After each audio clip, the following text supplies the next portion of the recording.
안녕하십니까. 더 메시지 시청자 여러분. 저는 고양시 화정동에 위치한 축복교회를 담임하고 있는 지경희 목사입니다. 오늘 본문의 말씀인 사도행전 3장 6절에서 7절 말씀, 베드로가 가로되 은과 금은 내게 없거니와 내게 있는 것을 내게 주노니 곧 나사렛 예수 그리스도의 이름으로 걸으라 하고 오른손을 잡아 일으키니 발과 발목이 곧 힘을 얻고. 오늘 본문의 말씀을 중심으로 안진뱅이는 반드시 고침을 받아야 합니다라는 제목으로 함께 은혜를 나누고자 합니다. 앞서 우리는 안진뱅이 신앙을 살펴보았습니다. 영적 안진뱅이는 스스로 일어서지 못하고 움직이지도 못하는 사람입니다. 즉 자기의 힘으로 신앙생활을 하지 못하면 바로 안진뱅이와 같은 신자인 것입니다. 또 교회에서도 몸으로 하는 봉사와 행함은 없고 말로만 한몫도 하려고 하는 사람들도 안진뱅이 신앙입니다. 하나님의 은혜보다 물질의 돈에 정신이 팔려 성전 안으로 들어올지도 모르고 그저 밖으로만 도는 사람들도 안진뱅이 신앙입니다. 오늘날 교인들 중에서 날마다 교회에 오기는 하여도 하나님의 은혜 안에 깊숙이 들어가지 못하고 항상 은혜의 문 앞에서 맴도는 신자들이 있습니다. 이것도 영적으로 볼 때 병든 신앙입니다. 그러므로 이러한 안진뱅이 신앙은 반드시 고침을 받아야 합니다. 이 세상에 어떤 병자라도 그에게 묻기를 이대로 앓다가 죽겠습니까? 아니면 빨리 고침을 받아서 건강하게 살기를 원하십니까? 라고 물어보면 100이면 100 모두 다 빨리 고침을 받아서 건강하게 살기를 원한다고 대답을 합니다. 아마도 그냥 앓다가 죽겠다고 하는 사람은 있다면 그 사람은 정신적으로 잘못된 사람일 것입니다. 그래서 사람들은 조금만 아파도 병원을 찾아갑니다. 그래서 병원이나 의원에게 가보며 항상 환자들로 붐비고 있습니다. 병원마다 입원실이 부족해서 난리입니다. 그러나 반대로 우리 그리스도인들은 자기의 믿음이 심각한 병이 들었음에도 깨닫지 못하고 있습니다. 자기가 지금 무슨 병에 들었는지도 모르고 있습니다. 그러니 고치려고 하지 않는 것은 당연한 것입니다. 병 중에 가장 심각한 병은 병명을 모르는 것입니다. 왜 아픈지, 어디가 아픈지, 원인이 무엇인지 모르는 병이 가장 심각한 병인 것입니다.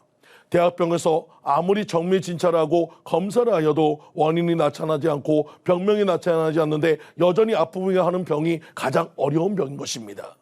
이와 같이 우리 그리스도인들은 자신의 믿음에 심각한 병이 들었는데도 모르고 있는 사람들이 너무나 많습니다. 미국 어느 지방신문에 실린 신앙 간증입니다. 어느 회사의 전무인 40대 남자가 혈압으로 쓰러져 그만 반신불수가 되었습니다. 병원에 입원하여 매일 실망과 좌절에 빠져 자신의 신세를 타령하고 있었습니다. 매일 불만과 불평에 그 부인조차도 견딜 수가 없었습니다. 그러던 어느 날 병원을 방문한 목사님께서 윌리 성도님, 신세 타령과 불평과 불만만 하지 말고 일생을 살아오면서 도움을 준 사람을 생각하면서 감사의 조건들을 찾아보세요 라는 권면을 들었습니다. 처음에는 감사의 조건이 조금 더 생각도 하지 않았습니다. 자기에게 도움을 준 사람도 생각나지 않았습니다. 그저 짜증이 나고 모든 사람들이 원망스럽기만 했습니다. 부인도 자식도 친구들도 고맙지가 않았습니다. 그러나 그는 노력해서 지난날을 회상하면서 가슴속에 뭉클한 생각이 났습니다. 그것은 국민학교 때 여선생님의 생각이었습니다. 자기는 국민학교 때 그렇게 공부도 잘하지 못했지만 늘 여선생님이 칭찬을 해주면서 용기를 얻어서 공부를 잘하게 되었고 중고등학교와 대학교를 졸업하고 취직하여 회사에 중역까지 되었다는 생각하니 가슴이 뜨거워지기 시작했고 수십 년 전에 그 여선생님이 그렇게 고마울 수가 없었습니다. 그래서 그는 여기저기 수소문해서 그 여선생님의 주소를 알아서 간단한 사연에 편지를 썼습니다. 선생님, 감사합니다. 저는 반신불수가 되었습니다. 선생님은 저의 생에 있어서 들도 없는 은사였습니다. 그동안 한 번도 감사의 글을 드리지 못하고 무심했던 것을 용서해 주십시오. 이 선생님은 당시에 남편을 잃고 홀로 양로원에서 외롭게 지내고 있었습니다. 어느 날 편지통에 간단한 편지를 받아 읽게 되었습니다. 너무나 기쁘고 고마워서 그 사람에게 답장을 썼습니다. 사랑하는 윌리군, 내 평생 수많은 어린이를 가르쳤지만 고맙다고 감사의 편지를 써보낸 제자는 자네밖에 없었다네. 이제는 늙어서 의지할 데 없는 외로운 이 노친네를 자네는 참으로 행복하게 기쁘게 해주었네. 내가 자네의 편지를 눈물로 읽은 것을 아나?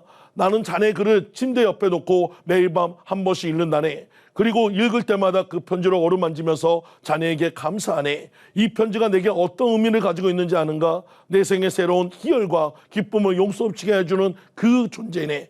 나는 자네의 편지를 나의 교폰 생활의 유일한 보람으로 알고 내가 죽는 날까지 간직하려 하네. 자네의 건강을 간절히 기도하면서 그대의 선생님으로부터. 이 편지를 읽는 순간 침대에서 벌떡 일어나 앉을 수 있었습니다. 그런데 그는 삶의 용기를 가지고 일어났습니다. 걷는 연습을 했습니다. 말하는 연습을 했습니다. 건강이 점점 좋아졌습니다. 교회에 나가기 시작했습니다. 다시 직장에 복직하게 되었습니다. 부사장이 되고 사장이 되었습니다. 이 간증은 추수감사절 기간에 간증으로 써서 신문에 보낸 것입니다. 사랑하는 성도님들, 지금 이 시간 여러분의 믿음을 다시 한번 정밀하게 살펴보시기 바랍니다.